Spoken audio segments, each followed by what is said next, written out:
ओम मुनित्रयं नमस्कृत्य तदुक्तिः परिभाव्य च वैयाकरणसिद्धान्तकौमुदीयं विरच्यते। सर्वेभ्यः श्रोतृभ्यः नमः। अस्माभिः गतपाठे यद्यत् पठितं तद् एकवारं स्मरामः। वयं वैयाकरणसिद्धान्तकौमुदी इत्याख्यस्य ग्रन्थस्य तत्र परिभाषाप्रकरणे भवामः। अस्य प्रकरणस्य तत्र 17 पाठः गतपाठः प्रवृत्तः। अस्मिन् पाठे अस्माभिः तत्र अनेकाल्शित् सर्वस्य इति सूत्रस्थः विचारः विशेषेण कृतः। तत्र अनेकाल्शित् सर्वस्य इति सूत्रम् अष्टाभ्य औष् इत्यादिस्थलेषु अथवा अतोभिस् ऐस् इत्यादिस्थलेषु तत्र प्राप्तम् आदेः परस्य इत्यस्य सूत्रस्य नाम प्राप्तस्य आदेः परस्य इत्यस्य सूत्रस्य अपि बाधकं भवति, परन्तु अपवादत्वात् बाधकं न भवति, परत्वात् बाधकं भवति। यथा अपवादः तु सः एव यः नाम यत्र येन न प्राप्ते यो विधिरारभ्यते स तस्य अपवादः इति लक्षणं घटते। अत्र तु तुल्यबलविरोधः वर्तते। तुल्यबलविरोधे सति कस्य कार्यं भवतु इति चेत् तद्धि सूत्रकारेण स्वयमेव उक्तं यत् तुल्यबलविरोधे सति परस्य कार्यं भवतु इति। समीचीनम्। अतः तत्र वयं पश्यामः यत् अष्टाभ्य औष् इति यः औष् आदेशः वर्तते सः शित्वात् अनेकाल्शित् सर्वस्य इत्यनेन परिभाषासूत्रेण सर्वस्यापि जस इति प्रत्ययस्य स्थाने अथवा सर्वस्यापि शस् इति प्रत्ययस्य स्थाने भवति इत्यर्थः। समीचीनम्। अतः एवं रीत्या तत्र भवति व्यवस्था ज्ञातव्या आदेः परस्य अनेकाल्शित् सर्वस्य अथवा द्वयोः तादृशयोः शास्त्रयोः ययोः मध्ये तुल्यबलविरोधः भवति। तुल्यबलविरोधे सति परत्वस्य एव बलीयस्त्वं भवति इति अस्माभिः तत्र अनेकाल्शित् सर्वस्य इत्यस्मिन् सूत्रे विशेषः दृष्टः, सिद्धान्तः तत्र ज्ञातः।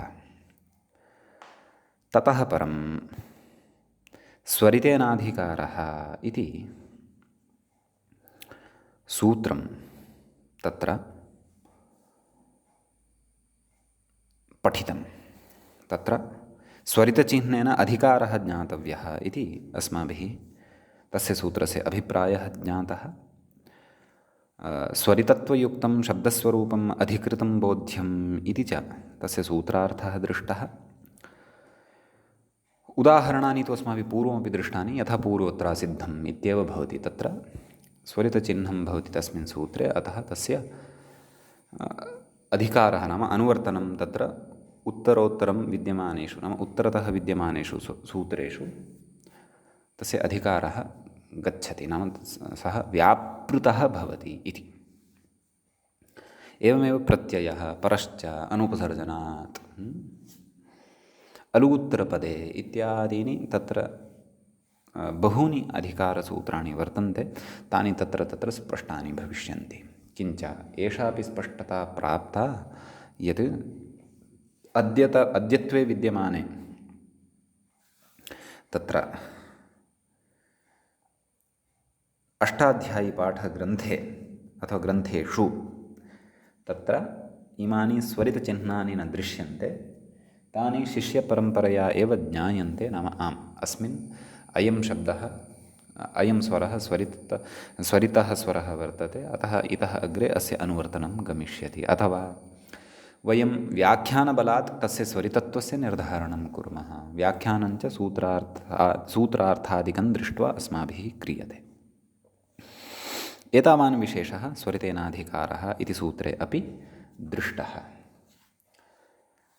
ततः परनित्यान्तरङ्गापवादानाम् उत्तरोत्तरं बलीयः इति काचित् परिभाषा अस्माभिः अस्ति आरब्धा। तत्र तस्याः परिभाषायाः अर्थः दृष्टः यत् परापेक्षया नित्यशास्त्रस्य ततः अपि पूर्वापेक्षया परशास्त्रस्य बलीयस्त्वं भवति। परशास्त्रापेक्षया नित्यशास्त्रस्य अथवा नित्यशास्त्रस्य अपि च अन्तरङ्गशास्त्रस्य अपि च अपवादशास्त्रस्य बलीयस्त्वं भवति। एवं नित्यशास्त्रापेक्षया अन्तरङ्गशास्त्रस्य अपवादशास्त्रस्य च बलीयस्त्वं भवति। एवमेव अन्तरङ्गशास्त्रापेक्षया अपवादशास्त्रस्य बलीयस्त्वं भवति इति। सद्यः अस्यां परिभाषायां परशास्त्रं किं भवति इति अस्माकं परिचयः वर्तते। अपवादशास्त्रं च किं भवति तदपि अस्माभिः ज्ञातं वर्तते।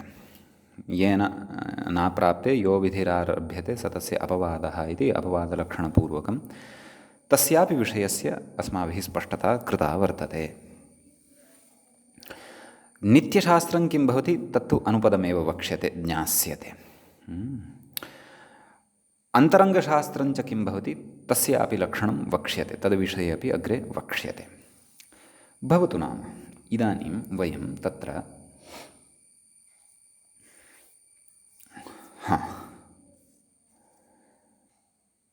अग्रे सरामः। अस्माभिः तत्र अस्याः परिभाषायाः केवलः अर्थः एव दृष्टः। अन्तिमा पङ्क्ति इत्थं पठिता आसीत्, परापेक्षया नित्यान्तरङ्गापवादाः, नित्यापेक्षया अन्तरङ्गापवादौ, अन्तरङ्गापेक्षया अपवादाः इत्येवं क्रमेण पूर्वापेक्षया उत्तरोत्तरबलवत्वम् इति फलितोऽर्थः। नाम अयम् अर्थः भवति कस्य? परनित्यान्तरङ्गापवादानाम् उत्तरोत्तरं बलीयः इत्यस्य परिभाषावचनस्य अथवा अस्याः परिभाषायाः इत्यर्थः। ततः परं विप्रतिषेधसूत्रात् बलवत्, नाम पूर्वापेक्षया परं शास्त्रं बलवत् भवति। तद् केन उच्यते? विप्रतिषेधे परं कार्यम् इत्येन उच्यते। तस्य अस्माभिः उदाहरणं दृष्टमपि। किं? यथा तत्र आदेः परस्य इति सूत्रापेक्षया परशास्त्रम् अनेकाल्शित् सर्वस्य इति बलीयः भवति। बलीयः इति नपुंसकलिङ्गे भवति इति वयं जानीमः। बलीयः भवति, अतः तत्र जस् शस् इत्यनयोः औष् इति तत्र सर्वस्यापि जसः स्थाने अथवा सर्वस्यापि शसः स्थाने औष् इति प्रवर्तते। समीचीनं? न तु तस्य आदेः वर्णस्य स्थाने एव सः भवति। कुतः? परत्वात् अनेकाल्शित् सर्वस्य इत्यस्य बलीयस्त्वात् अथवा परत्वात् तस्य बलवत्वं भवति। आदेः परस्य इत्यस्य तु पूर्वशास्त्रस्य तु बलवत्वं न भवति इति। समीचीनम्? इदानीम् अस्माभिः अग्रे अग्रे अस्याः परिभाषायाः सर्वाणि अपि उदाहरणानि अतीव जागरूकतया अवगन्तव्यानि वर्तन्ते। यतः एतद्विना अस्माकं अग्रिमेषु विचारेषु कदाचित् प्रवृत्तिः नैव भविष्यति, नाम अग्रिमेषु प्रकरणेषु। अतः अवधानेन इमाः तिस्रः परिभाषाः अपि पठनीयाः। प्रथमा एषा परिभाषाद्वयम् इतोपि अग्रे वर्तते। इतः पूर्वम् अस्माभिः सूत्रभिन्नपरिभाषा का पठिता? स्थानेन्तरतमः इत्यत्र यत्रानेकविधमान्तर्यं तत्र स्थानतः आन्तर्यं बलीयः इति। अधुना पठ्यमाना वर्तते परनित्यान्तरङ्गापवादानाम् उत्तरोत्तरं बलीयः इति। अस्तु, तर्हि क्रमशः गच्छामः। तत्र आदौ परापेक्षया नित्यशास्त्रस्य बलवत्वं कथयति, तदनन्तरं परापेक्षया अन्तरङ्गशास्त्रस्य बलवत्वं कथयिष्यति, तदनन्तरं परापेक्षया अपवादशास्त्रस्य बलवत्वं कथयिष्यति, तदनन्तरं नित्यापेक्षया अन्तरङ्गशास्त्रस्य बलवत्वं कथयिष्यति, तदनन्तरम् अन्तरङ्गशास्त्रापेक्षया अपवादशास्त्रस्य बलवत्वं कथयिष्यति। नाम एवं क्रमेण अग्रे गमिष्यति। भवतु। कथयति परान्नित्यं यथा नाम परशास्त्रापेक्षयापि नित्यशास्त्रस्य बलवत्वं भवति यथा तत्र उदाहरणम् उच्यते नाम यथा यथा नाम कथं तत्र उदाहरणम् उच्यते तुदति इति अतः तत्र अस्माभिः तुदति इति रूपस्य तत्र सिद्धिः कर्तव्या वर्तते तदर्थं तत्र सूत्रयोः द्वयोः अपेक्षा भविष्यति तत्र तुदादिभ्यः शः इति एकं सूत्रं वर्तते समीचीनं तृतीयाध्यायस्य तत्र तृतीयाध्यायस्य प्रथमपादस्य सप्तसप्ततितमं सूत्रं भवति किं तुदादिभ्यः शः तस्य स्थानं को अस्ति अष्टाध्याय्याम् इति अतीव जागरूकतया ज्ञातव्यं भवति एवमेव पुगन्तलघूपधस्य च इति एकं सूत्रं सप्तमाध्यायस्य एवं खलु सप्तमाध्यायस्य द्वितीयपादस्य षडशीतितमं सूत्रं भवति किं पुगन्तलघूपधस्य च इति अस्तु क्रमशः गच्छामः आदौ तुदति इति उदाहरणं साधयामः तत्र वयं तुद् इति धातुं स्वीकुर्मः सः धातुः कस्मिन् अर्थे भवति तुदव्यथने इत्यस्मिन् अर्थे भवति एवं किल किं गणीयः सः धातुः इति चेत् तुदादिगणः तुदादिगणीयः एव सः धातुः भवति तुदादिभ्यः शः शः इति विकरणप्रत्ययः भवति एवं खलु तृतीयाध्यायस्य प्रथमपादस्य सप्तसप्ततितमं सूत्रं भवति तुदादिभ्यः शः इति उक्तमेव अस्तु तर्हि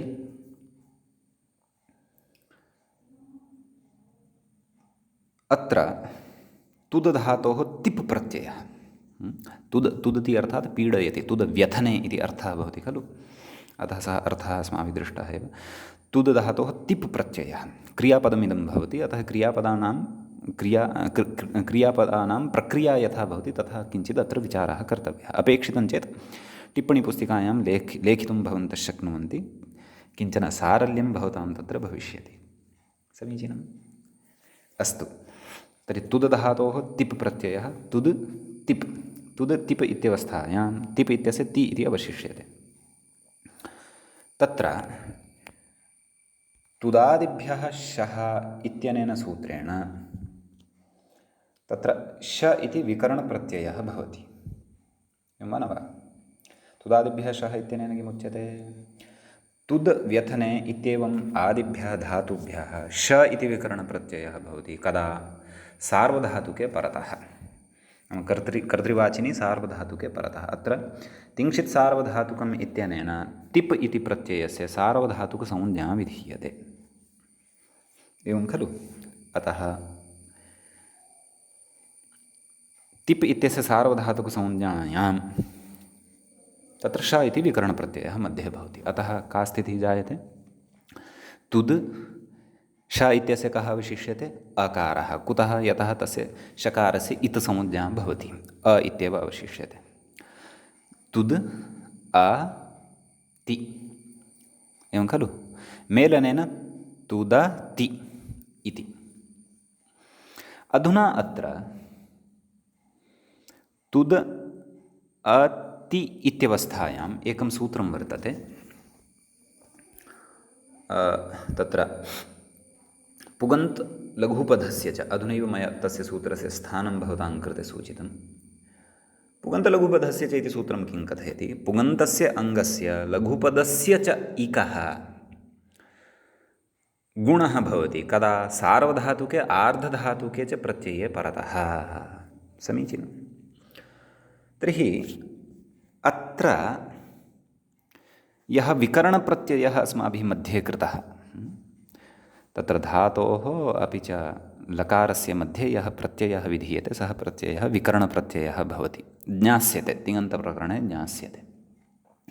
नाम तुद् अपि च तिप् अनयोः मध्ये यः श इति विकरणप्रत्ययः अस्माभिः विहितः सः प्रत्ययः षित्वात् सार्वधातुकः अस्ति, तिंशित् सार्वधातुकम्। अर्थात् यथा तिप् सार्वधातुकसंज्ञकः वर्तते तद्वद् अयं श इति विकरणप्रत्ययः अपि सार्वधातुकसंज्ञकः वर्तते, वा न वा? अतः सार्वधातुकपरकत्वम् अपेक्षितं कस्य कृते? पुगन्तलघूपधस्य च इत्यस्य सूत्रस्य कृते। तर्हि पुगन्तलघूपधस्य इत्यादि सूत्रेण तत्र लघुपदगुणः प्राप्यते। कुतः? यथा तुद् इति यः धातुः वर्तते सः लघुपदः वर्तते, एवं वा न वा? तुद् इति धातुः लघुपदः वर्तते। तत्र उपधावर्णः कः इति चेत् तकारोत्तरवर्ती उकारः तु इति।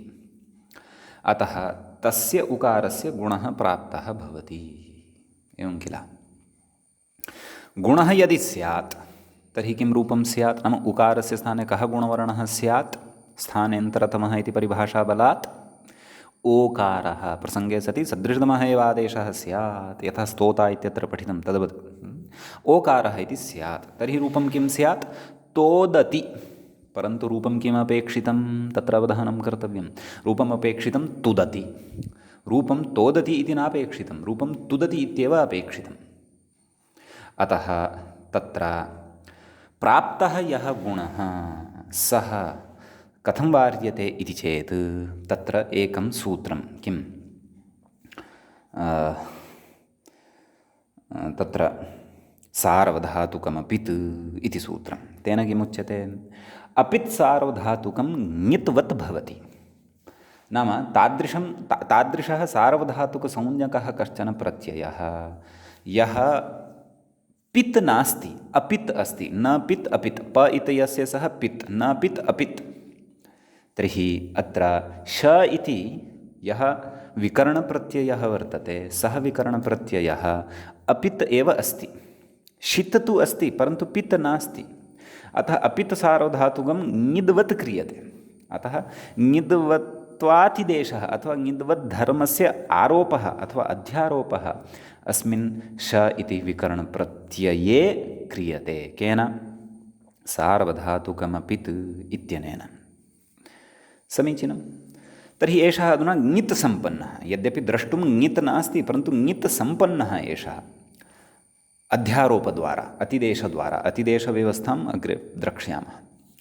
ङित् सम्पन्नः इति कृत्वा अत्र इदानीं ङिति च इति एकं सूत्रं, तदपि अग्रे एव पठिष्यते।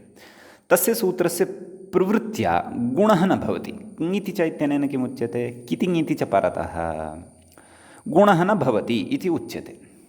इगन्तस्य अङ्गस्य गुणः न भवति। अतः अत्र ङित् परतः वर्तते कः? श इति। सः ङित् केन निर्मितः? सार्वधातुकमपित् इत्यनेन निर्मितः। अतः अत्र यः पुगन्तलघुपदस्य च इत्यनेन गुणः प्राप्तः आसीत् सः गुणः न भवति। रक्षिताः भवामः वयं गुणात्। समीचीनम्। अतः तुद् इत्यत्र विद्यमानः उकारः तथैव तिष्ठति। तुद् अति तुदति इति रूपं सिद्ध्यति। समीचीनम्। अधुना अस्माकम् अत्र कः विचारः प्रचलति? वयं पठन्तः स्मः परापेक्षया नित्यशास्त्रस्य बलवत्वं भवति इति।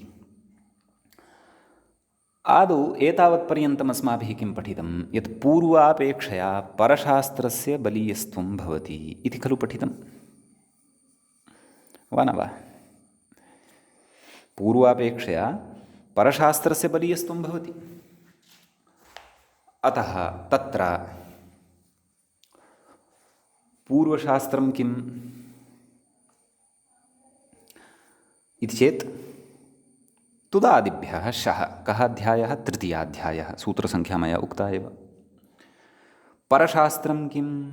पुगन्तलघुपधस्य च इति सप्तमाध्यायः।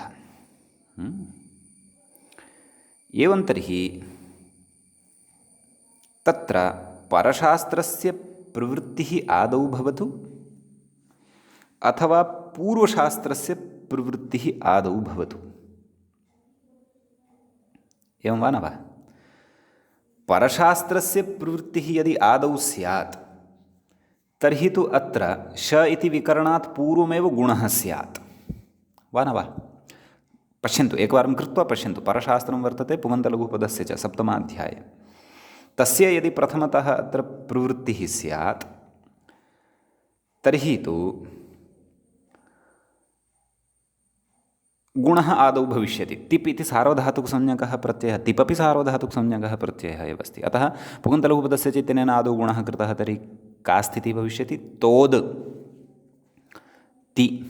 तोद् ति इत्यवस्थायां तत्र ततः परं श इति विकरणप्रत्यये सति तस्य अ अवशिष्यते। तोद् अति तोदति इति अनिष्टः प्रयोगः स्यात्।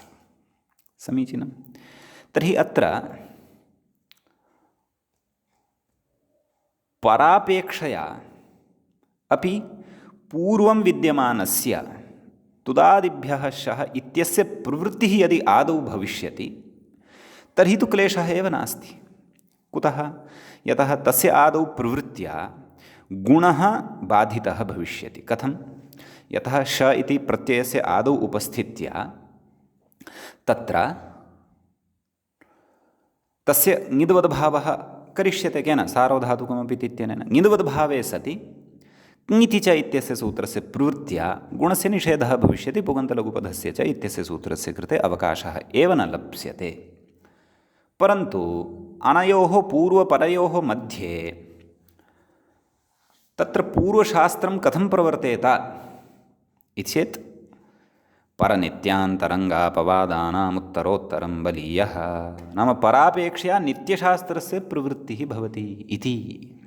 एवं खलु?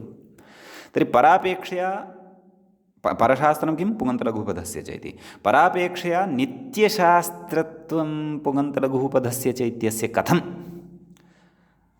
तच्च वयं ज्ञातुं शक्ष्यामः तदैव यदि किन्नाम नित्यशास्त्रम् इति अस्माकं स्फुटं भविष्यति, नान्यथा। समीचीनम्। अतः तत्र नित्यशास्त्रं नाम किम् इति वक्ष्यते। परन्तु इदानीं व्याख्याक्रमम् आदाय प्रविशामः। एषा पङ्क्तिः तु पठिता। किं? तुदति अत्र तुदादिभ्यः शः इति शप्रत्ययं बाधित्वा परत्वात् लघूपदगुणः प्राप्तः। एवं खलु? स च शप्रत्यये प्रवृत्ते सति न प्रवृत्तिम् अर्हति। एवं खलु? नाम शप्रत्ययः यदि आदौ क्रियते तर्हि तु पुगन्तलघुपदस्य गुणः एव न भविष्यति। कुतः? सार्वधातुकमपि तु ङिति च। समीचीनं। कथयति नाम शप्रत्ययस्तु कृते अकृतेपि लघुपदगुणे प्रवृत्तिम् अर्हतीति सः नित्यः। नाम शप्रत्ययः यः वर्तते सः यदि गुणः आदौ क्रियते ततः अपि तस्य प्रवृत्तिः भवत्येव। यदि गुणः पश्चात् क्रियते नाम शप्रत्ययस्य विधानानन्तरं क्रियते, क्षन्तव्यः, नाम गुणं न कुर्मः यदि तदापि शप्रत्ययः भवितुम् अर्हति। यतः तस्य कृते तु अग्रे सार्वधातुकसंज्ञकः कश्चन प्रत्ययः अपेक्षितः। एवं खलु? स च तिप् अस्ति एव। तर्हि गुणं कुर्मः यदि तर्हि अपि शप्रत्ययः भविष्यति, गुणं न कुर्मः यदि तर्हि अपि शप्रत्ययः भवितुमेव अर्हति। परन्तु शप्रत्ययः यदि आदौ कृतः तर्हि तु गुणः न भविष्यति, न वा? यतः तस्य ङित्वात् ङिति च इत्यनेन गुणनिषेधः करिष्यते। परन्तु शप्रत्ययस्य तथा नास्ति। गुणः भवति यदि तदापि सः भविष्यति, गुणः न भवति यदि तर्हि अपि सः भविष्यति। गुणः कथञ्चिदपि शप्रत्ययस्य मार्गे बाधम् एव न कर्तुं शक्नोति। परन्तु शप्रत्ययः तु गुणस्य मार्गे बाधं निश्चयेन करोति। कुतः? सः ङिति च इति सूत्रं तत्र प्रापयति। कस्य सहकारेण?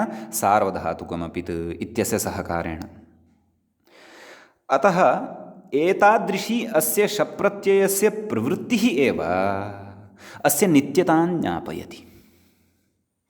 लघुपदगुणस्य तथा नास्ति। लघुपदगुणः तु तदा एव प्रवर्तते यदि परतः शप् प्रत्ययः नास्ति, आदौ न विहितः। शप् प्रत्ययः यदि विहितः तर्हि तु लघुपदगुणः न तिष्ठति, सः भवितुमेव नार्हति। अतः लघुपदगुणः अनित्यः। शप् प्रत्ययस्तु गुणे सति अपि असति अपि तदेव कथयति। पश्यन्तु, शप् प्रत्ययस्तु कृते अकृते अपि लघुपदगुणे प्रवृत्तिम् अर्हति इति सः नित्यः। नाम कथञ्चिदपि, नाम लघुपदगुणः तस्य बाधमेव कर्तुं न शक्नोति, अतः सः नित्यः। अतः एतादृशः नाम नित्यशास्त्रस्य लक्षणम् अस्ति, तदग्रे कथयति। किं? कृताकृतप्रसङ्गी यो विधिः सः नित्यः इति हि तल्लक्षणं। नाम नित्यशास्त्रस्य इदं लक्षणं भवति। कृताकृतप्रसङ्गी यः विधिः, एवं वा न वा? नाम यः विधिः तत्र, नाम कृताकृतप्रसङ्गः यस्य भवति, यस्य विधेः, सः विधिः नित्यः भवति। एवं खलु? कृतञ्च अकृतञ्च कृताकृतं, कृताकृतस्य प्रसङ्गः यस्य, सः कृताकृतप्रसङ्गी। कः सः विधिः? यथा अत्र वर्तते शः इति विधिः, सः कृते अपि गुणे प्रवृत्तिम् अर्हति। कृते अपि गुणे तस्य प्रसङ्गः भवति, नाम प्रवृत्तिः भवति, तस्य विधानं भवति। अपि च अकृते अपि गुणे तस्य प्रवृत्तिः भवति, अर्थात् विधानं भवति। अतः तादृशः एषः विधिः, अथवा यः विधिः तादृशः भवति, सः कस्यचित् अन्यस्य तत्र विधाने सति अथवा अविधाने सत्यपि प्रवृत्तिः तस्य यस्य भवत्येव, नाम यस्य प्रवृत्तेः कथञ्चिदपि बाधः अवरोधः वा केनापि न कर्तुं शक्यते, तादृशं शास्त्रं नित्यशास्त्रं भवति। तर्हि तादृशी स्थितिः अत्र वर्तते अस्य, कस्य? तुदादिभ्यः शः इत्यस्य। गुणे कृतेपि तस्य प्रवृत्तिः भवति, गुणे अकृते अपि तस्य प्रवृत्तिः भवति। अतः कृताकृतप्रसङ्गी एषः वर्तते। कृताकृतप्रसङ्गी यः विधिः भवति सः नित्यः भवति इति कश्चन वैयाकरणसमयः। लोकेपि दृश्यते तथा। अस्तु, कथयति इति हि तल्लक्षणम्। अग्रे कथयति, अतः नित्यः शप्रत्ययः लघुपदगुणं बाधित्वा प्रथमं प्रवर्तते। नाम तत्र पूर्वं प्रति परशास्त्रस्य बलीयस्त्वम् इति नियमः न भवति तत्र। यदि पूर्वं शास्त्रं नित्यशास्त्रं वर्तते, परशास्त्रापेक्षया पूर्वशास्त्रं यदि नित्यशास्त्रं वर्तते, नित्यशास्त्रं नाम तदेव कृताकृतप्रसङ्गी यः नित्यः इति नियमानुसारं यदि पूर्वशास्त्रस्य नित्यशास्त्रत्वं वर्तते तर्हि तस्य बलीयस्त्वं भवति, तस्य बलवत्वं भवति। अतः प्रथमं तदेव प्रवर्तते। ततः कथयति अग्रे, ततः सार्वधातुकमपि इति शस्य क्ङित्वात्, क्ङिति च इति निषेधान्न गुणः इति तु अस्याः पङ्क्तेश्च अस्माभिः स्पष्टता कृता एव। समीचीनम्। अग्रे नित्यत्वस्य नाम नित्यस्य बलवत्वे बीजं कथयन्नस्ति। लघुशब्देन्दुशेखरः इत्यस्य ग्रन्थस्य एषा पङ्क्तिः वर्तते। अहं सामान्येन अस्याः तत्र समन्वयनं करोमि, विशेषेण तु लघुशब्देन्दुशेखरे गत्वा द्रष्टव्यं। नाम नित्यत्वस्य बलवत्वे किं बीजं, नाम अस्तु नित्यशास्त्रं तत्, परन्तु नित्यशास्त्रस्य बलवत्वे बीजं किं? बलवत्वे बीजं नाम तत्र तत् विशिष्टया भाषया वक्ष्यते, यद्यपि परिभाषा अस्ति एव खलु अस्माकं, परनित्यान्तरङ्गापवादानाम् उत्तरोत्तरं बलीयः इति अस्ति एव। तमेव विषयम् अत्र प्रकारान्तरेण कथयन्नस्ति। एषा पङ्क्तिः लघुशब्देन्दुशेखरस्य नागेशभट्टस्य पङ्क्तिः अस्ति। अस्तु, कथयामि। किं कथयति? अक्लुप्ताभावकस्य नित्यशास्त्रस्य अभावकल्पनापेक्षया क्लुप्ताभावकस्य अनित्यशास्त्रस्यैव तत्कल्पनं युज्यते इति नित्यस्य बलवत्वे बीजम् इत्युच्यते। कः अर्थः इति चेत् तद् कथयामि। क्लुप्तः नाम समर्थः, एवं खलु।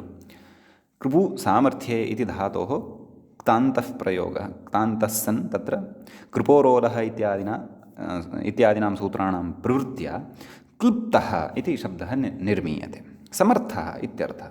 न क्लुप्तः अक्लुप्तः इति। कदाचित् वेदवाङ्मये क्लुप्तशब्दस्य अर्थान्तरं भवितुम् अर्हति, तत्तु तत्रैव द्रष्टव्यं, परन्तु सद्यः अस्माभिः धातोः गृहीतः एषः अर्थः अत्र स्वीकृतः तावदेव। किं कथयति? क्लुप्ताभावकस्य किम् अक्लुप्ताभावकस्य न क्लुप्तः अक्लुप्तः समीचीनम् अक्लुप्तः अभावः यस्य अक्लुप्तस्य अभावः यस्य तदेव उक्तं खलु अक्लुप्तस्य अभावः अक्लुप्ताभावः नाम अत्र बहुव्रीहिः अस्ति अस्मिन् पदे कस्मिन् पदे अक्लुप्ताभावकस्य इति तर्हि बहुव्रीहिः चेत् कथं विग्रहः कर्तव्यः अक्लुप्तः अभावः नैव अक्लुप्तस्य अभावः यस्मिन् सः अथवा तत् अक्लुप्ताभावकः तस्य अक्लुप्ताभावकस्य एवं रीत्या विग्रहः कर्तव्यः अस्तु तर्हि अक्लुप्तः नाम असमर्थः असमर्थत्वं वा तस्य अभावः यस्मिन् नाम असमर्थत्वस्य असामर्थ्यस्य अभावः यस्मिन् तादृशस्य समीचीनं नित्यशास्त्रस्य नाम नित्यशास्त्रं कीदृशं भवति अक्लुप्ताभावकं भवति अक्लुप्ताभावकम् इत्यस्य च अर्थः उक्तः एव अक्लुप्ताभावकस्य नित्यशास्त्रस्य अभावकल्पनापेक्षया नाम तस्य अभावस्य कल्पनायाः अपेक्षया कथ्यते क्लुप्ताभावकस्य नित्यशास्त्रस्य एव एवं खलु नाम क्लुप्ताभावकस्य नाम क्लुप्तस्य अभावः यस्मिन् नाम सामर्थ्यस्य अभावः यस्मिन् क्लुप्ताभावकस्य अनित्यशास्त्रस्य नित्यशास्त्रस्य इति न उच्यते क्लुप्ताभावकस्य अनित्यशास्त्रस्य एव तत्कल्पनं युज्यते एवं खलु नाम अक्लुप्ताभावकस्य नित्यशास्त्रस्य अभावकल्पनापेक्षया क्लुप्ताभावकस्य अनित्यशास्त्रस्य एव तत्कल्पनं युज्यते इति नित्यस्य बलवत्वे बीजम् इति नाम तत्र अनित्यशास्त्रं यद् भवति तत् कीदृशं भवति क्लुप्ताभावकं भवति नाम यत्र समर्थस्य कस्यचित् नाम सामर्थ्यस्य कस्यचित् अभावः भवति नाम अनिष्टतां कर्तुं यस्य प्रवृत्तिः भवति यस्य अनित्यशास्त्रस्य तादृशस्य शास्त्रस्य अपेक्षया अक्लुप्ताभावकस्य नित्यशास्त्रस्य एव तत्र अस्माभिः प्रवृत्तिः तत्र मन्तव्या भवति इति नित्यस्य शास्त्रस्य बलवत्वे बीजं भवति नाम अनित्यशास्त्रं यद् भवति तत्तु अनिष्टतायाः प्रापकं भवति नित्यशास्त्रं तु इष्टतायाः प्रापकं भवति इति तत्र किञ्चन लक्षणं तत्र उक्तं वर्तते शब्देन्दुशेखरे तत्र इतोपि अधिकस्पष्टतया अधिकसूक्ष्मतया च ज्ञानाय अस्माभिः शब्देन्दुशेखरः इत्याख्यः ग्रन्थः तत्र द्रष्टुं शक्यते तत्र नाम नित्यत्वस्य किं बीजं भवति इति विचारः तत्र विस्तरेण उक्तः वर्तते तत्र वयं द्रष्टुं शक्नुमः अत्र तु अस्याः पङ्क्तेः सामान्येन एव अस्माभिः विमर्शः कृतः ततः पूर्वं नाम इतः प्राक् वस्तुतः परापेक्षया नित्यत्वस्य बलीयत्वस्य तु चर्चा इतः पूर्वमेव समाप्ता वर्तते अपि च परनित्यान्तरङ्गापवादानाम् उत्तरोत्तरं बलीयः इत्यनया परिभाषया तत्र परापेक्षया नित्यस्य बलवत्वं भवति इति च अस्माभिः तत्र पठितं तत्र बीजं किं भवति इति अनया पङ्क्त्या उक्तं तावदेव विस्तरेण तु प्रौढग्रन्थः अत्र द्रष्टव्यः आस्ताम् इदानीं एतावता परापेक्षया नित्यस्य बलवत्ता दृष्टा इदानीम् अस्माभिः परापेक्षया अन्तरङ्गस्य बलवत्ता द्रक्ष्यते नाम तत्र परिभाषायाम् अग्रिमः क्रमः कस्य वर्तते अन्तरङ्गशास्त्रस्य वर्तते तत्र परापेक्षया अन्तरङ्गस्य बलवत्ता द्रष्टव्या समीचीनम् तत्र ययोः द्वयोः नाम तुलनां कर्तुं ययोः द्वयोः सूत्रयोः अपेक्षा भविष्यति तत्सूत्रद्वयं किं वर्तते इति चेत् प्रथमतया तु अस्माभिः बुद्धौ तत्र सूत्रं स्थापनीयं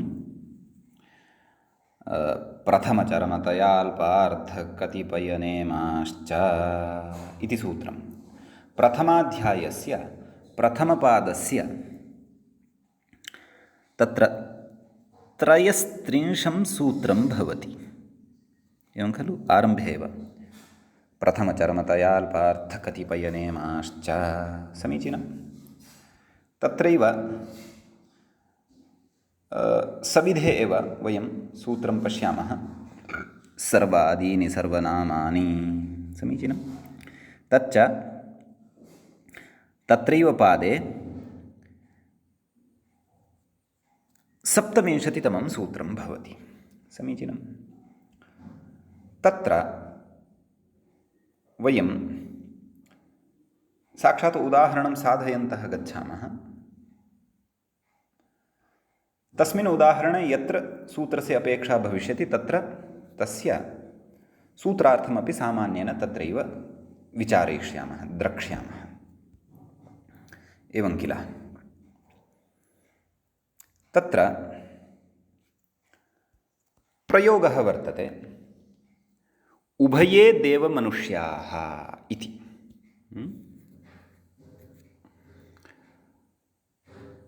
तत्र देवमनुष्याः इति विशेषणं वर्तते कस्य उभये इत्यस्य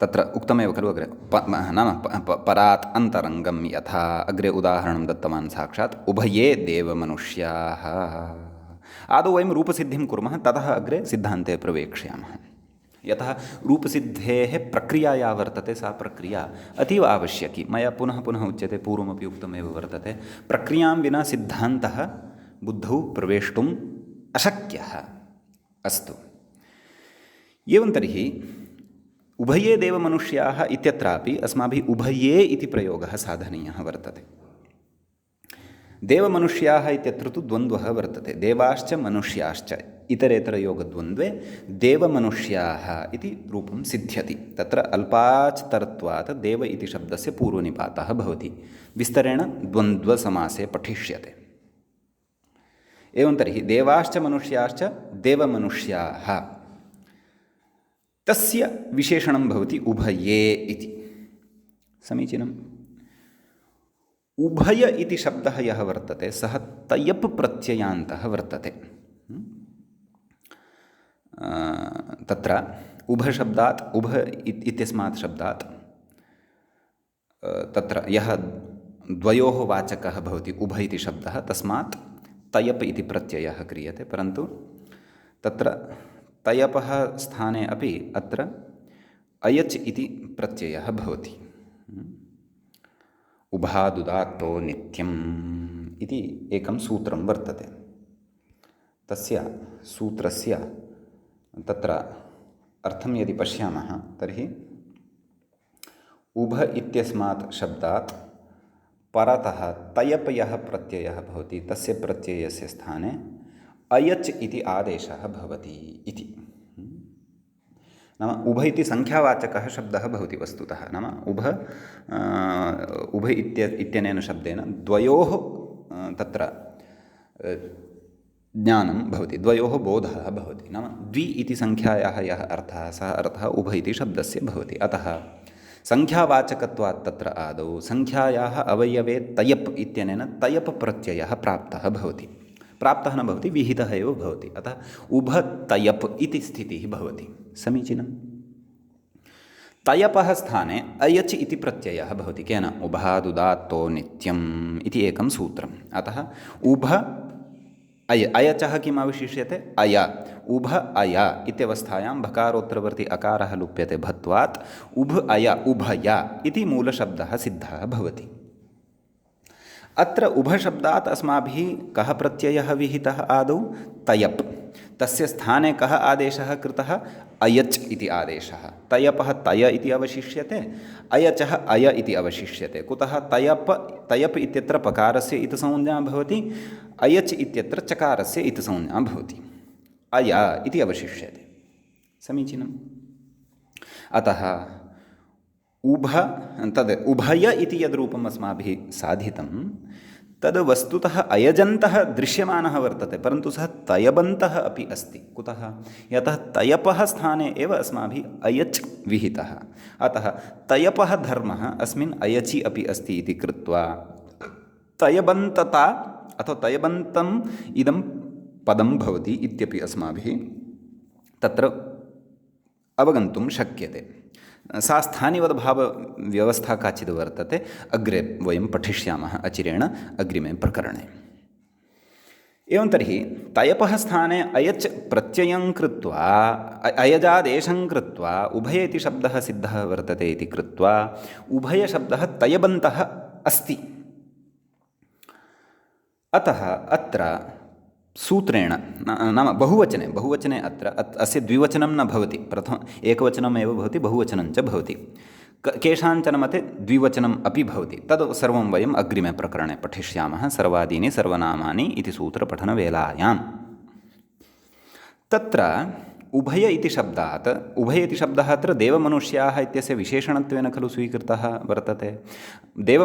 देवमनुष्याः इति विशेष्य पदं कस्मिन् लिङ्गे वर्तते, कस्मिन् च वचने वर्तते इति चेत् पुल्लिङ्गे वर्तते, बहुवचने च वर्तते। अतः अस्माभिः पुल्लिङ्गे बहुवचने एव उभयशब्दस्यापि रूपं साधनीयं वर्तते। अतः तत्र उभय इत्यस्मात् शब्दात् प्रथमाविभक्तेः बहुवचने जस् इति प्रत्ययः लभ्यते। समीचीनं। तत्र जसि परतः सूत्रम् आगच्छति प्रथमचरमतयाल्पार्धकतिपयनेमाश्च। तस्य अर्थः कः इति चेत् प्रथमचरमतयपप्रत्ययान्तः यः वर्तते, यः अस्माकं सविधे अधुना लब्धः वर्तते, कः उभय इति, सः तयपप्रत्ययान्तः कथम् इति मया किञ्चित् सूक्ष्मेण अत्र उक्तं। ततः अल्प अर्ध कतिपय नेम एते ये शब्दाः वर्तन्ते, नाम तस्मिन् सूत्रे ये पठिताः वर्तन्ते, कस्मिन् सूत्रे प्रथमचरमतयाल्पार्धकतिपयनेमाश्च, एतेषां जसि परतः नाम जस् प्रत्ययः यदा परतः भवति तदा विकल्पेन सर्वनामसंज्ञा भवति इति तेन उच्यते। समीचीनं। विकल्पेन सर्वनामसंज्ञा भवति खलु। अतः तत्र सर्वनामसंज्ञा यस्मिन् पक्षे भवति तस्मिन् पक्षे उभयशब्दात् यः जस्, तस्य जसः स्थाने शी आदेशः भवति। जसः शी, यथा सर्वे इति भवति तद्वत् जसः शी इति। अतः जसः शी नाम जसः स्थाने शी आदेशः भवति, सः अपि षित्, अतः अनेकाल् षित् सर्वस्य इत्यनेन समग्रस्य जसः स्थाने शी भवति। तस्य किम् अवशिष्यते? इ इति भवति। अतः का स्थितिः जायते? उभय इ इति। उभय इ इत्यवस्थायां तत्र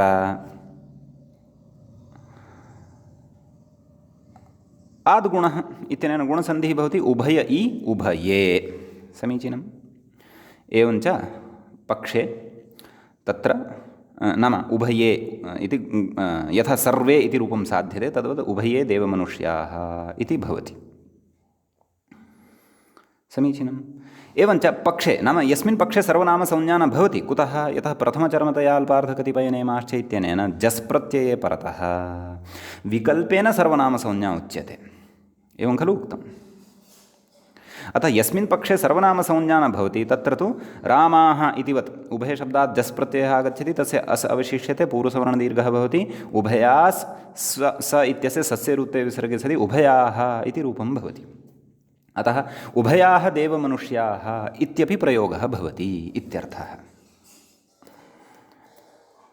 समीचीनम्। इति प्रयोगः स्यात् वस्तुतः, एवं खलु। सः प्रयोगः नापेक्षितः, अत्र इदमवधानं कर्तव्यम्। उभयाः देवमनुष्याः इति प्रयोगः नापेक्षितः, एवं खलु। प्रयोगः कः अपेक्षितः? उभये देवमनुष्याः इत्येव प्रयोगः अपेक्षितः। उभये इत्येव, उभयाः इति असाधुरूपम् इति बुद्धौ स्थापनीयम्। उभये इत्येव साधुरूपम्, उभयाः इति असाधुरूपम्, एवं खलु। तर्हि अत्र कथं प्रथमचरमतया अल्पार्धकतिपयनेमाश्च इत्यस्य निवृत्तिः स्यात् इति चेत् तत्र उच्यते नाम अत्र विकल्पेन सर्वनामसंज्ञा न भवति। नाम केन? प्रथमचरमतया अल्पार्धकतिपयनेमाश्च इत्यनेन सूत्रेण अत्र विकल्पेन सर्वनामसंज्ञा न भवति, अपि तु सर्वादीनि सर्वनामानि इत्यनेन नित्यतया एव अत्र सर्वनामसंज्ञा भवति इत्यर्थः। अवगम्यते किल? सर्वादीनि सर्वनामानि इत्यनेन नित्यतया एव सर्वनामसंज्ञा भवति। नित्यतया सर्वनामसंज्ञा यदि भवति तर्हि तु उभयजस् सर्वनामसंज्ञायां जसः शी इत्यनेन सूत्रेण शी आदेशः भवति। सर्व इ सर्वे इति रूपं सिद्धं भवति, क्षन्तव्यः, उभय इ उभये इति रूपं सिद्धं भवति। तर्हि इदानीम् अत्र शङ्का जायते। तयप प्रत्ययान्तस्य विकल्प नाम जसि परतः विकल्पेन सर्वनामसंज्ञा या उक्ता तस्य कथं सर्वादीनि सर्वनामानि इत्यनेन बाधः इति एका जिज्ञासा उत्पद्यते। अपरा जिज्ञासा का? तयप प्रत्ययान्तस्य विकल्पेन सर्वनामसंज्ञायाः का गतिः?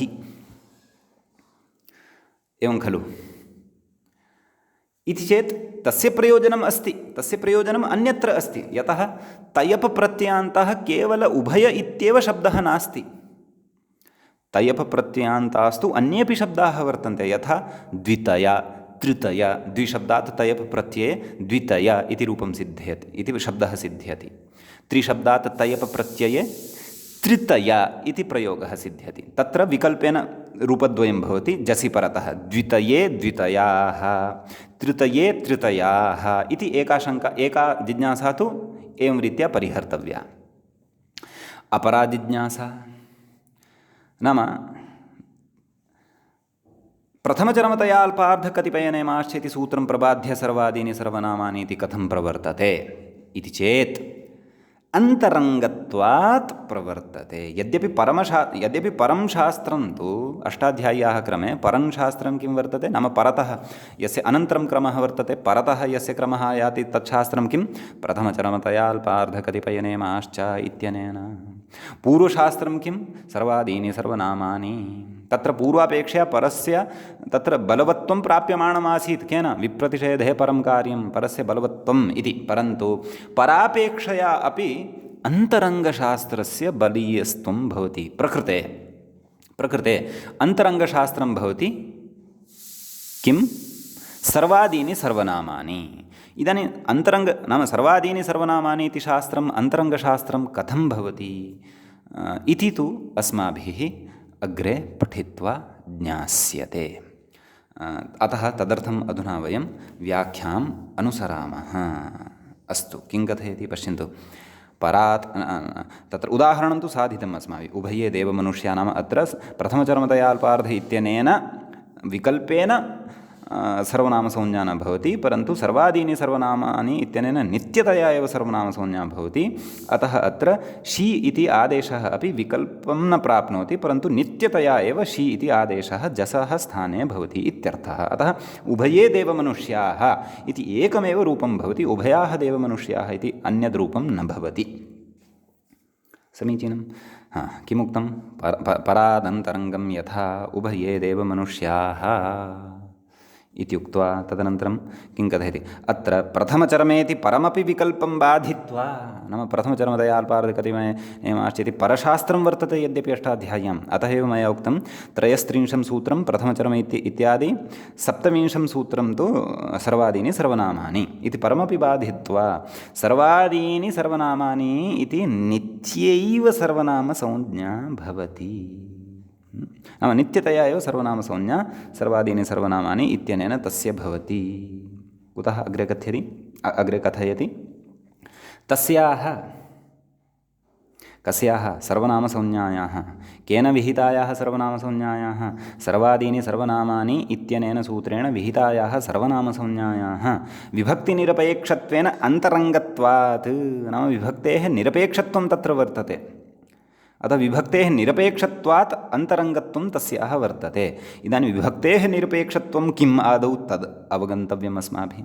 विभक्तेः निरपेक्षत्वेन अन्तरङ्गत्वं कथं भवति तद् अवगन्तव्यं पश्चात्। परन्तु ततः पूर्वं किन्नाम अन्तरङ्गम् इति अस्माभिः अवगन्तव्यं। तदर्थम् अग्रे अन्तरङ्गशास्त्रस्य लक्षणं कथयति। किम्? अल्पापेक्षम् अन्तरङ्गं हितल्लक्षणम् इदानीम् उच्यते। इदानीं पुनः नाम गतपङ्क्तिद्वयस्य समन्वयनाय वयं पुनः प्रवृत्ताः भविष्यामः।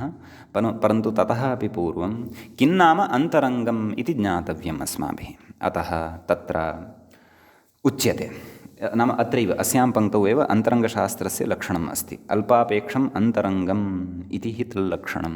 तद्विपरीतं यद् भवति तद् बहिरङ्गं भवति इत्यपि स्मरन्तु।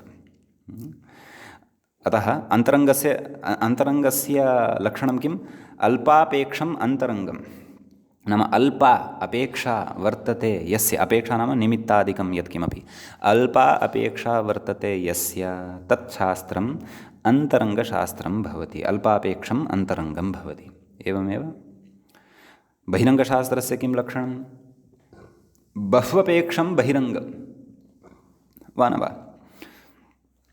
बह्वी अपेक्षा अथवा बह्व्यः अपेक्षाः भवन्ति यस्य शास्त्रस्य तच्छास्त्रं बहिरङ्गं शास्त्रं भवति इति सामान्येन सद्यः अत्रत्य विचारस्य अवगमनाय अन्तरङ्गलक्षणं बहिरङ्गलक्षणं च अत्र भवतां सविधे उच्यमानं वर्तते।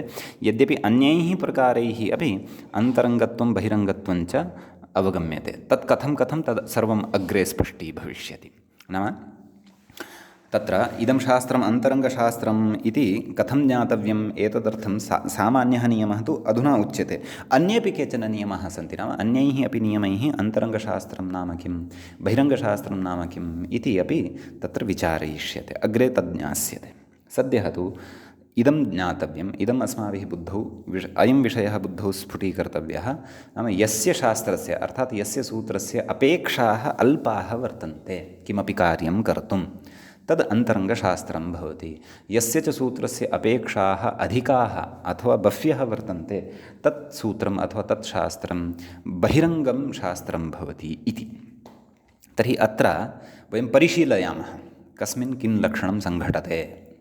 अत्र सद्यः तु इदं शृण्वन्तु यत् सर्वादीनि सर्वनामानि इति यत् शास्त्रं तत् शास्त्रम् अन्तरङ्गशास्त्रं भवति। कुतः? तद् अल्पापेक्षं भवति। अतः प्रथमचरमतया अल्पार्धकतिपयनेमाश्च इति शास्त्रं बहिरङ्गशास्त्रं भवति। अतः तत्र तत्शास्त्रं बहिरङ्गशास्त्रं परतः विद्यमानम् अपि सत् बलवत्वं न प्राप्नोति। तत्र अन्तरङ्गशास्त्रस्य एव बलवत्वं भवति। अन्तरङ्गशास्त्रं बलवत् भवति इत्यत्र परनित्यान्तरङ्गापवादानाम् उत्तरोत्तरं बलीयः इत्यपि परिभाषा प्रमाणं भवति। अन्यापि एका परिभाषा अत्रैव पठिष्यते, असिद्धं बहिरङ्गम् अन्तरङ्गे। परन्तु ततः पूर्वम् इदानीं सर्वादीनि सर्वनामानि इति सूत्रं कथम् अन्तरङ्गत्वं भजते, अपि च इदं प्रथमचरमतया अल्पार्धकतिपयनेमाश्च इति च कथं बहिरङ्गत्वं भजते तद् अस्माभिः इदानीं सरलतया अवगन्तव्यं वर्तते। तत्र पश्यन्तु, प्रथमचरमतया अल्पार्ध इति उभयशब्दपक्षे पश्यन्तु। उभयशब्दस्य प्रथमचरमतया अल्पार्ध इति कस्याम् अवस्थायां सर्वनामसंज्ञा करोति? विकल्पेन करोति, परन्तु एकस्मिन् पक्षे वा करोति सर्वनामसंज्ञां।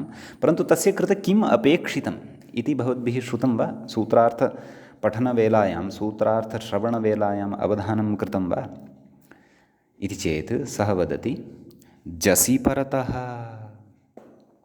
नाम जसि परतः प्रथमचर्म इत्यस्य सर्वनामसंज्ञा भवति इति तेन उच्यते। नाम तस्य कृते प्रथमचर्म इत्यस्य सूत्रस्य कृते जस् प्रत्ययः परतः अपेक्षितः। तदा एव सः तत्सूत्रं तयबन्तस्य उभय इत्यस्य शब्दस्य सर्वनामसंज्ञां करिष्यति, अन्यथा न। अर्थात् एकस्याः विभक्तेः अपेक्षा वर्तते। कस्य? प्रथमचर्मतया अल्पार्थ इति सूत्रस्य। इदानीं सर्वादीनि सर्वनामानि इति सूत्रं परिशीलयामः। सर्वादीनि सर्वनामानि तु विभक्तेः अपेक्षां न करोति। सः तु साक्षात् नाम तत्सूत्रं तु साक्षात् उभय इति तयबन्तस्य सर्वनामसंज्ञां करोति तावदेव। अग्रे पृष्ठे उपरि अधः क्वापि विभक्तिः अपेक्षिता इति नास्ति तस्य अपेक्षा। कस्य? सर्वादीनि सर्वनामानि इत्यस्य। यतः उभय इति शब्दः सर्वादिगणे पठितः। 35 शब्दाः सर्वादिगणे पठिताः वर्तन्ते। तेषु 35 शब्देषु तत्र उभयशब्दः यः वर्तते तस्य गणे पाठसामर्थ्यादेव सर्वनामसंज्ञा सिद्ध्यति तावदेव। प्रथमचर्म इत्यस्य कृते तु जस् विभक्ति परतः अपेक्ष्यते, अतः अल्पापेक्षा कस्य वर्तते? सर्वादीनि सर्वनामानि इत्यस्य। सः साक्षात् उभयशब्दस्य सर्वनामसंज्ञां करोति। प्रथमचरं तु इति तु तयबन्तात् अस्मात् परतः जस् विभक्तिः अपेक्षिता, तदा एव विकल्पेन सर्वनामसंज्ञां करिष्यामि इति कथयति। अतः वयं पश्यामः अत्र अल्पापेक्षा यस्य वर्तते सः तु वर्तते, तत्तु वर्तते सर्वादीनि सर्वनामानि इत्येव सूत्रं, न तु प्रथमचर्म इत्यादि सूत्रम्। अतः अन्तरङ्गशास्त्रं किं भवति? सर्वादीनि सर्वनामानि इति। कुतः? विभक्तिनिरपेक्षत्वात्। आगच्छन्तु पूर्वं किमुक्तं?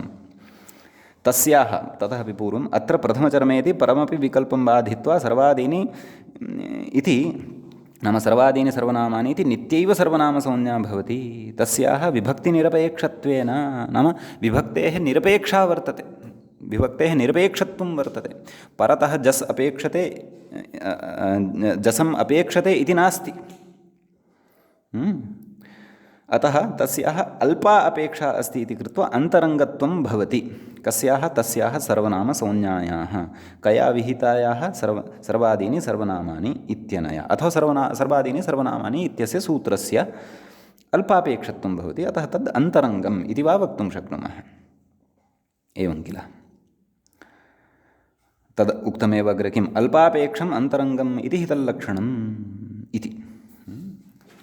अतः तत्र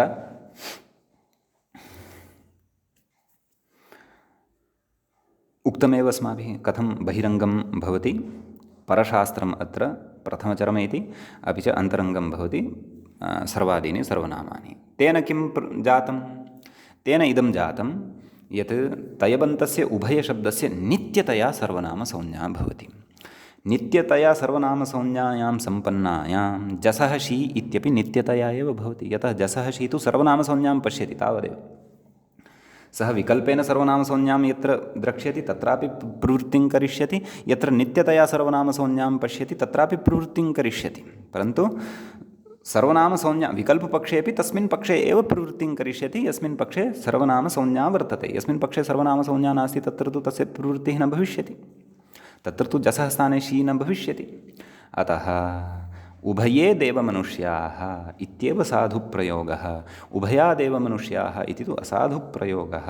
अतः तत्र नित्यतया एव सर्वनामसंज्ञा भवतु इति एतदर्थं तत्र उच्यते यत् परापेक्षया अन्तरङ्गशास्त्रस्य बलवत्ता भवति। अत्र च वयं परशास्त्रं पश्यामः। प्रथमचरमतया अल्पार्ध इति शास्त्रं परशास्त्रं यद्यपि अस्ति तथापि तस्य बलीयस्त्वं न भवति। बलीयस्त्वं तु पूर्वशास्त्रस्य एव भवति। पूर्वञ्च शास्त्रं तत्र भवति किं? सर्वादीनि सर्वनामानि इति। समीचीनं। ततः परम् इति एतावता अस्माभिः परशास्त्रापेक्षया अन्तरङ्गशास्त्रस्य बलवत्ता दृष्टा। इतः परम् अस्माभिः तत्र आदौ तु नाम अन्तरङ्गशास्त्रे बीजं किं भवति, किं तत्र प्रमाणं, तत्र अग्रे वक्ष्यते। असिद्धं बहिरङ्गमन्तरङ्गे इति अस्माभिः अग्रिमे पाठे पठिष्यते। तदनन्तरं वयम् अत्र